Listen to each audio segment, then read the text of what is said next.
इस कहानी की शुरुआत में दोस्तों हमें एक ऑफिस को दिखाया जाता है। जिस ऑफिस के अंदर एक रोहिणी नाम की हम लड़की को देखते हैं जो कि काम कर रही थी कि तभी अचानक से उसके बॉस उसे अपने पास बुलाते हैं और उससे बोलते हैं कि रोहिणी जल्दी से तुम लाइब्रेरी के अंदर जाओ और एक 1998 किताब निकालकर जल्दी से लेकर आओ। रोहिणी दोस्तों अपने बॉस की बात जल्दी से मान लेती है। वो फौरन ही दोस्तों यहाँ पर अपने कंपनी के लाइब्रेरी के अंदर जाती है और वो वहाँ पर उस किताब को ढूंढने की कोशिश कर रही थी। उस लाइब्रेरी के अंदर बहुत ज़्यादा धूल मिट्टी हो रही थी और अंधेरा हो रहा था, जैसे कि काफ़ी टाइम से इसके अंदर कोई आया नहीं हो। और तभी दोस्तों रोहिणी जब उस किताब को ढूंढ रही थी कि तभी अचानक से उसे टेबल के ऊपर रखा हुआ एक कैमरा मिलता है, जो कैमरा देखने में बहुत ही सुंदर दिख रहा था। रोहिणी उस कैमरे को देखकर बहुत ही ज़्यादा खुश हो जाती है। उस कैमरे के अंदर एक अजीब सी अट्रैक्शन थी और जैसे ही वो कैमरा उसने अपने हाथों में लिया था तो वहाँ की लाइट अचानक से फ्लिकर होना शुरू हो जाती है। और तभी दोस्तों रोहिणी जब उस कैमरे के अंदर झांक कर देखती है और तभी दोस्तों उसे अचानक से यहाँ पर एक अजीब सी आकृति दिखाई देती है जो कि बहुत डरावनी होती है। ये देखकर रोहिणी बहुत डर जाती है। उसे समझ में नहीं आता कि आखिर ये सब कुछ क्या चल रहा है, लेकिन वो फैसला करती है कि वो इस कैमरे को घर पर ले जाएगी क्योंकि ये कैमरा उसे बहुत पसंद आता है। अब कुछ देर के बाद वो कैमरे के अंदर दोबारा देखती है तो उसे वही आकृति दिखती है जिसे देखकर वो डर जाती है। और तभी यहाँ पर गार्ड आ जाता है। दोस्तों वो गार्ड को बताती है कि अभी उसने यहाँ पर एक डरावनी आकृति को देखा था, लेकिन दोस्तों वो गार्ड उसकी बात पर यकीन नहीं करता। फिर तभी रोहिणी अपने काम से काम रखती है और उस गार्ड से पूछती है कि आखिर 1998 किताब कहाँ रखी हुई है। तभी वो गार्ड उसे बताता है कि वो तो बगल वाली लाइब्रेरी के अंदर है। और तभी दोस्तों रोहिणी वहाँ से चली जाती है। फिर तभी दोस्तों रोहिणी अपना काम वगैरह करके अपने घर पर चली जाती है और अब हमें रात के वक्त का सीन दिखाया जाता है। रात के वक्त पर दोस्तों हम देखते हैं यहाँ पर एक नीरज नाम के लड़के को जो कि रोहिणी का ही दोस्त होता है। और यहाँ पर वो नीरज नाम का व्यक्ति वो भी उसी ऑफिस के अंदर काम किया करता था और रात के वक्त पर सुनसान जंगल के इलाके से अपने घर जाने की कोशिश कर रहा था। पता नहीं वो न जाने कहाँ से आ रहा था क्योंकि आज वो ऑफिस नहीं गया था। और रात के वक्त पर दोस्तों वहां से गुजर ही रहा था कि अचानक से उसे सामने की ओर एक खतरनाक जिन्नात खड़ा हुआ दिखाई देता है। दोस्तों उसकी आंखों से अजीब अजीब रोशनी निकल रही थी और तभी अचानक से दोस्तों वो खतरनाक जिन्नात उसके ऊपर अटैक कर देता है और तभी दोस्तों वो उसे जान से मारकर खत्म कर देता है। खैर अब अगले ही सीन में दोस्तों हमको दिखाया जाता है रोहिणी को जो कि अपने घर के बाथरूम में नहा रही थी, लेकिन दोस्तों नहाते वक्त भी उसे उस जिन्नात के अपने आसपास होने की महसूस की हो रही थी। उसे कुछ नहीं समझ में आ रहा था कि आखिर ये सब कुछ उसके साथ में क्या हो रहा है। और जब वहां से नहाकर बाहर निकलती है तो पूरे कमरे की लाइट फ्लिकर हो रही थी और कुछ देर के बाद उसे उस शैतान दोस्तों वो जिन्नात वहां पर दिखाई देता है, बट एकदम से ही वो वहां से गायब हो जाता है। रोहिणी को कुछ भी समझ में नहीं आता। वो कुछ दूर और आगे बढ़ती है कि तभी दोस्तों हम यहाँ पर एक सिद्धार्थ नाम के आदमी को देखते हैं जो कि फौरन ही रोहिणी के पास आता है। अब ये सिद्धार्थ नाम का आदमी कोई और नहीं बल्कि रोहिणी का बॉयफ्रेंड होता है। ये रोहिणी को गले से लगाता है और रोहिणी से बोलती है कि अभी मैंने अपने घर के अंदर एक अजीब सी आकृति को देखा था जो कि बहुत डरावनी थी। और रोहिणी उसे सारी सच्चाई बताना चाहती है, लेकिन सिद्धार्थ उसकी बातों पर बिल्कुल भी यकीन नहीं कर रहा था। रोहिणी उससे बोलती है कि मैंने तुम्हें कब से कॉल किया, तुमने मेरा एक भी फोन नहीं उठाया, वो क्यों। तभी दोस्तों सिद्धार्थ उसे बताता है कि मैं दरअसल नीरज को ढूंढने में लगा हुआ था। जी हाँ दोस्तों, नीरज वही है जिसकी अभी मौत हो चुकी है, लेकिन इन लोगों को नीरज की मौत के बारे में कुछ नहीं पता। और यहाँ पर सिद्धार्थ उससे बोलता है कि नीरज के घर वाले बहुत ज़्यादा परेशान हैं क्योंकि वो कल रात से घर पर नहीं आया है और नीरज का कुछ अता पता नहीं रहता कि आजकल वो कहाँ जाता है और कहाँ नहीं। अभी दोस्तों ये लोग नीरज के बारे में बात ही कर रहे थे कि अचानक से सिद्धार्थ के पास में कॉल आता है और उसे बताया जाता है कि नीरज की मृत्यु हो चुकी है। जी हाँ दोस्तों, जिसे सुनकर सिद्धार्थ और रोहिणी दोनों ही शॉक हो जाते हैं। अब ये लोग फौरन ही उस जगह पर पहुंचते हैं जहां पर नीरज की डेड बॉडी थी। ये लोग जैसे ही वहां पर जाते हैं तो देखते हैं कि नीरज का चेहरा पूरी तरह से काला पड़ चुका था।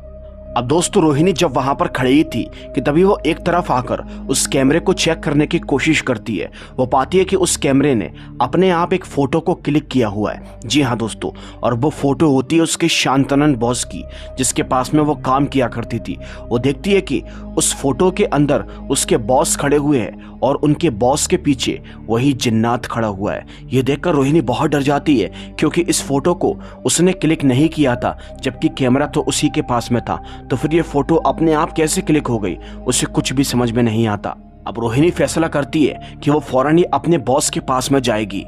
अब रोहिणी दोस्तों फौरन ही अपने ऑफिस पहुंच जाती है। जब अपने बॉस के पास में जाती है तो पाती है उसके बॉस की हालत बहुत खराब है। उसकी बॉस को आंखों से कुछ भी दिखाई नहीं दे रहा है, विच मीन्स कि वो समझ जाती है कि जिन्नात ने इनके ऊपर भी अटैक किया है।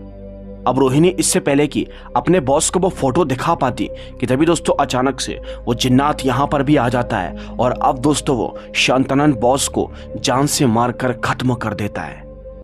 रोहिणी ये सब देखकर अपने आप को संभाल नहीं पाती, वहीं पर ही बेहोश हो जाती है।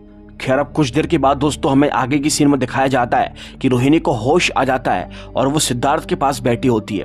वो उससे सारी सच्चाई के बारे में बताती है कि मेरी आंखों के सामने उस जिन्नात ने अपने शांतनन बॉस को मार डाला है। इससे पहले मैंने शांतनन बॉस की एक फोटो को देखा था, जो फोटो उस कैमरा ने अपने आप ही क्लिक कर दी थी। उस कैमरे के अंदर शांतनन बॉस के पीछे वो जिन्नात खड़ा हुआ था। शांतनन बॉस की मौत से और नीरज की मौत से जितनी भी ये मौतें हुई हैं, उनसे इस कैमरे का जरूर कुछ ना कुछ कनेक्शन है। अब सिद्धार्थ को हल्का हल्का उसकी बातों पर यकीन हो रहा था, क्योंकि रोहिणी ने उसे वो तस्वीर दिखाई थी जिस तस्वीर के पीछे शांतनन बॉस के पीछे वो जिन्नात था। अब तभी दोस्तों ये दोनों के दोनों फैसला करते हैं कि इस कैमरे को तोड़ देंगे, जिससे पहले कि अभी किसी और की जान जाए। ये लोग दोस्तों फौरन ही यहाँ से बाहर निकलते हैं और अब ये लोग उस कैमरे को तोड़ने की कोशिश करते हैं, बट चाहते हुए भी ये उस कैमरे को तोड़ नहीं पाते। दोस्तों उस कैमरे को कोई बड़ी जोर से पकड़ा हुआ था, जो कि छोड़ने का नाम नहीं ले रहा था।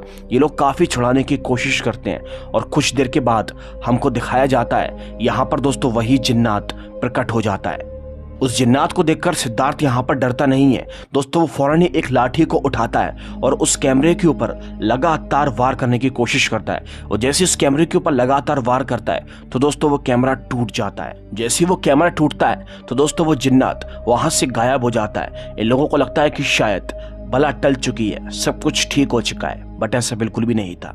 रात के वक्त का सीन दोस्तों हमको दिखाया जाता है। रात के वक्त रोहिणी अपने कमरे के अंदर अकेली सो रही थी कि अचानक से उसे अजीब अजीब सपने आते हैं और साथ ही साथ दोस्तों वो जो जिन्नात है वो उसे रात के वक्त पर परेशान करने की कोशिश करता है। वो जगह जगह उसे दिखाई देता है, जिसके मारे वो डर कर फौरन ही अपने कमरे से बाहर निकलकर अपनी माँ के पास में पहुंच जाती है।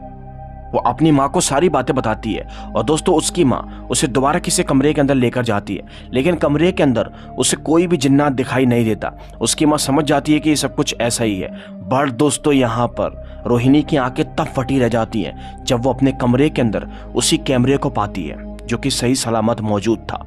अब यहाँ पर सोचने वाली बात यह है कि कल तो ये कैमरा सिद्धार्थ ने तोड़ दिया था, तो फिर ये इस कमरे के अंदर सही सलामत कैसे आ गया? रोहिणी के पास इसका कोई भी जवाब नहीं होता। लेकिन इस बार रोहिणी को केवल वो कैमरा अकेला नहीं मिलता, बल्कि उस कैमरे के साथ में एक तस्वीर भी मिलती है, जो तस्वीर इसी शहर के मंत्री जी की होती है और मंत्री जी के पीछे वही जिन्नात खड़ा हुआ था। अब रोहिणी दोस्तों फौरन ही इस कैमरे के बारे में पता लगाने के लिए अपने ऑफिस की लाइब्रेरी के उसी गार्ड के पास में जाती है। और जैसे उस गार्ड के पास जाती है तो उससे बोलती है कि चाचा आप तो यहाँ पर बहुत सालों से काम कर रहे हैं, क्या आपको पता है ये कैमरा किसका है और ये कैमरा कब से यहाँ पर रखा हुआ है? तो दोस्तों वो चाचा यहाँ पर उसे बताते हैं कि ये कैमरा राकेश नाम के एक आदमी का है और काफी सालों से यहीं पर ही रखा हुआ है। और बताते हैं कि जीते जी राकेश यहाँ पर एक फोटोग्राफर हुआ करता था और वो शांतनी बॉस का काफी अच्छा दोस्त था और साथ ही साथ वो मंत्री का भी बहुत अच्छा दोस्त था।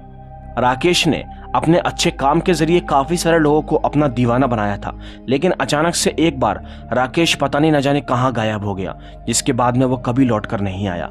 इसके बाद आगे क्या हुआ मैं कुछ नहीं जानता। अब रोहिणी दोस्तों समझ जाती है कि धीरे धीरे इस कैमरे का राज खुलता जा रहा है, इसीलिए वो पूरा राज जानने के लिए फौरन ही अब यहाँ पर इस शहर के मंत्री के पास में पहुंच जाती है। और जैसे मंत्री जी के पास जाती है तो उन पर गुस्सा करती है और बोलती है कि बताइए क्या आप राकेश को जानते हैं, क्या है उसके गायब होने के पीछे की वजह? अब दोस्तों मंत्री जी यहाँ पर सीधे बनने की कोशिश करते हैं और राकेश के बारे में रोहिणी को कुछ भी नहीं बताते। अब तभी दोस्तों यहाँ पर रोहिणी उन्हें वो तस्वीर दिखाती है जिस तस्वीर के अंदर मंत्री जी थे और उनके पीछे वो जिन्नात खड़ा हुआ था। वो उनसे बोलती है कि अगर तुमने राकेश के बारे में हमें कुछ भी नहीं बताया तो ये जिन्नात तुम्हें मार डालेगा। मंत्री जी को उस बात पर यकीन नहीं होता कि कुछ ही देर के बाद यहाँ पर लाइट फ्लिकर होना शुरू हो जाती है और दोस्तों देखते ही देखते फाइनली वो जिन्नात यहाँ पर प्रकट हो जाता है। दोस्तों उस जिन्नात को देखकर मंत्री जी बहुत डर जाते हैं, अपनी जान बचाकर छत पर भाग जाते हैं, लेकिन दोस्तों वो उस जिन्नात से नहीं बच पाते। दोस्तों वो जिन्नात उन्हें देख लेता है, उन्हें पकड़ लेता है और साथ ही साथ उन्हें भी जान से मारकर खत्म कर देता है। बट हैरानी की बात तो यह है कि वो जिन्नात इस बार भी यहाँ पर रोहिणी को जिंदा छोड़ देता है, ये कहकर कि वो उसे पसंद करता है। अब इस घटना के बाद दोस्तों रोहिणी फौरन ही यहाँ पर सिद्धार्थ के पास में पहुंचती है और बताती है कि मंत्री जी की भी मौत हो चुकी है, मंत्री जी को उस जिन्नात ने मार डाला है, लेकिन मंत्री जी ने अभी भी राकेश के बारे में मुझे कुछ नहीं बताया है। सिद्धार्थ तुम जरूर राकेश के बारे में कुछ ना कुछ जानते होगे, जिसका ये कैमरा है जो कि एक बहुत अच्छा फोटोग्राफर था, उसके बारे में तुम कुछ तो जानते होगे। तभी दोस्तों यहाँ पर सिद्धार्थ उसे सारी सच्चाई के बारे में बताता है और बोलता है कि यहाँ पर राकेश हम सबका दोस्त हुआ करता था, जिसके अंदर मैं, नीरज, शांतनी बॉस और यहाँ पर मंत्री जी शामिल थे। हम सभी के सभी लोग राकेश को बहुत अच्छे से जानते थे, लेकिन राकेश बहुत गंदा इंसान था। वो एक बहुत ही फ्रॉड किस्म का आदमी था। वो लड़कियों को गलत नज़र से देखता था और साथ ही साथ उसके कई सारे काले करतूत थे। लेकिन राकेश हम सबके सीक्रेट्स के बारे में बहुत अच्छे से जानता था, जैसे कि मंत्री जी कहीं फ्रॉड कर रहे थे तो वो इसके बारे में जानता था, और शांतनी बॉस का उनकी शादी होने के बाद भी किसी और के साथ अफेयर चल रहा था, वो इसके बारे में भी जानता था। इसीलिए वो बार बार हम लोगों को ये धमकी देता था कि ये सारी सच्चाई वो सबको बता देगा। इसीलिए हम लोगों ने फैसला किया कि हम राकेश की किडनैपिंग करेंगे, और ये सारा का सारा प्लान मंत्री जी का था, क्योंकि राकेश से वो लोग बहुत ज़्यादा परेशान आ चुके थे। इसीलिए हम लोगों ने उनका साथ दिया और राकेश की किडनैपिंग करी, उसको एक पेड़ से ले जाकर बांध दिया। मंत्री जी ने राकेश को काफ़ी समझाया कि तुम ये काम करना बंद कर दो, ये चुगली वगैरह, और हमारे खिलाफ तुमने जो भी सबूत इकट्ठा किए हैं वो सबूत हमें वापस कर दो। लेकिन राकेश कहाँ मानने वाला था, वो मना कर देता है कि वो सबूत नहीं देगा। इसीलिए मंत्री जी को बहुत तेज गुस्सा आई और अब यहाँ पर राकेश वहाँ से भागने की भी कोशिश कर रहा था। इसीलिए मंत्री जी ने उसको बंदूक से शूट कर दिया, बट एक गोली जैसे ही उसे लगती है तो वहाँ पर कुछ करंट वगैरह भी था, इसीलिए राकेश यहाँ पर उस करंट से झुलसकर मर गया था। हम लोगों ने उसे नहीं मारा, बल्कि वो तो एक हादसा था, वो गलती से मर गया। बस दोस्तों इसी के साथ में यहाँ पर रोहिणी समझ जाती है कि ये सब कुछ राकेश का ही भूत कर रहा है। जी हाँ, यानी कि अभी तक आप जिस जिन्नात को देख रहे हो वो दरअसल राकेश का ही भूत है। अब रोहिणी सिद्धार्थ से बोलती है कि जल्दी से मुझे उस जगह पर ले चलो जहां पर तुम लोगों ने राकेश को दफनाया था। अब दोस्तों फौरन ही यहाँ पर सिद्धार्थ उसे उसी जगह पर लेकर चला जाता है। वो दरअसल जंगल का इलाका था जहां पर इन लोगों ने राकेश को दफनाया था। अब ये लोग फौरन ही उस जगह पर पहुंचकर खुदाई करना शुरू कर देते हैं, जिसके बाद में दोस्तों इन्हें एक कंकाल मिलता है। उस कंकाल के पास में रोहिणी वो कैमरा रख देती है और साथ ही साथ वो सारी फोटोज को रख देती है जो कि उस कैमरे ने क्लिक की थी। कैमरा और फोटोज रखने के बाद रोहिणी उनके अंदर आग लगाना चाहती है, बट इससे पहले कि वो इनके अंदर आग लगा पाती तभी दोस्तों वो जिन्नात यानी कि राकेश का भूत यहाँ पर आ जाता है और इन दोनों को ही रोकने की कोशिश करता है। राकेश का भूत जब सिद्धार्थ को मारने में बिजी होता है तभी दोस्तों अचानक से रोहिणी फौरन ही उसी के कैमरे से उसकी ही एक तस्वीर को क्लिक कर लेती है, और उसी की तस्वीर को क्लिक करने के बाद दोस्तों वो उसी की तस्वीर में आग लगा देती है, जिसके बाद में दोस्तों राकेश का अस्तित्व मिट जाता है। उसके अंदर भी आग लग जाती है और वो आग में झुलसकर बुरी तरह से मर जाता है। जैसे राकेश का भूत यहाँ पर मरता है तो सब कुछ एकदम ठीक हो जाता है, और इसी के साथ ये कहानी यहीं पर ही खत्म होती है।